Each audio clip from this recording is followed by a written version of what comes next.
if you have the luck to be there. Should be a fantastic competition again this year, as always. He has about a 4-second lead over Mario Andretti, and there is a spin out right in front of the grandstand here, number 68, Nick DioGuardi, who had been in the pits a couple times, and now there's a whole scramble. Cars trying to avoid him. Nobody has been hit seriously, but number 98 has stopped. So has number 68, 65, who is Bruce Jacoby. We're looking for the leaders, however, and it looks like only Gary Bettenhausen in car number 16 has been forced to stop by the accident.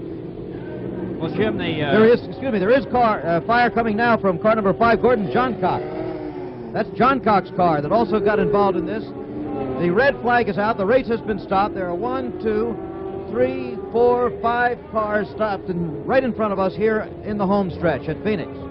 Jim, what started this all was Nick DioGuardi, a young driver from California, spun on the main straightaway, and Gordon Johncock spun to avoid him, and then he was bounced off by several other cars. DioGuardi's car is backed into Johncock's number 5. The fuel tank broke on Johncock's car. Now the firemen are trying to extinguish it, and this is one of those situations where these fires fed by the alcohol fuel are very hard to extinguish. Excuse me, Chris. All of the drivers seem to be out of the cars and okay. All of the drivers have gotten out. That fire on Johncock's car got out of hand a little bit, and as a matter of fact, it is still out of hand and blazing. An alcohol fire, which basically does not show red, is now showing red very much. It's a real big fire at this point. Another car is wedged into the side of it. That was the number 68 Chevrolet driven by DioGuardi. Again, all drivers got out by themselves and are okay. Gordon Johncock may have been singed a little bit because his car was the first to burst into flame. Bettenhausen at number 16 is okay. He's out of it. George Snyder at number 89 is out of it. And there's Gary Bettenhausen there. Gary Bettenhausen, son of the late Tony, who, driving in a midget rate last night, hurt his knee. He's now had another incident here.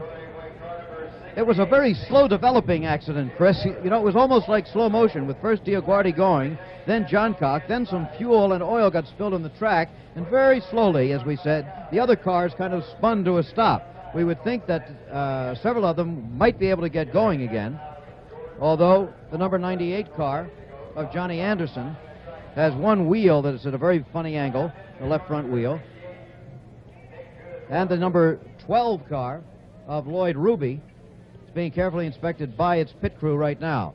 The ambulances are right on the scene, but as we indicated, nobody's getting into them to this point. There's a wide shot of the whole scene here. Some of that gasoline has run into the pits, and they're going to have to get that all dried up before they restart the race. Once again, there's been an accident as we continue our live coverage of the Phoenix 150, the first Indianapolis car race of the year. Nobody has been injured. The red flag has stopped the race temporarily. When they restart, the cars will be put in a single line and will go out and begin to race again. Jim, the standings at 42 laps. Excuse me, here is slow motion coming up of the accident. Now there's DioGuardi, car number 68, and there is 98, Johnny Anderson, coming off the wall, and here is Johncock on the rail. That's car number 5 getting wedged in there, and you see the other one spinning around in this kind of automobile ballet that fortunately turned out not to be a tragic one.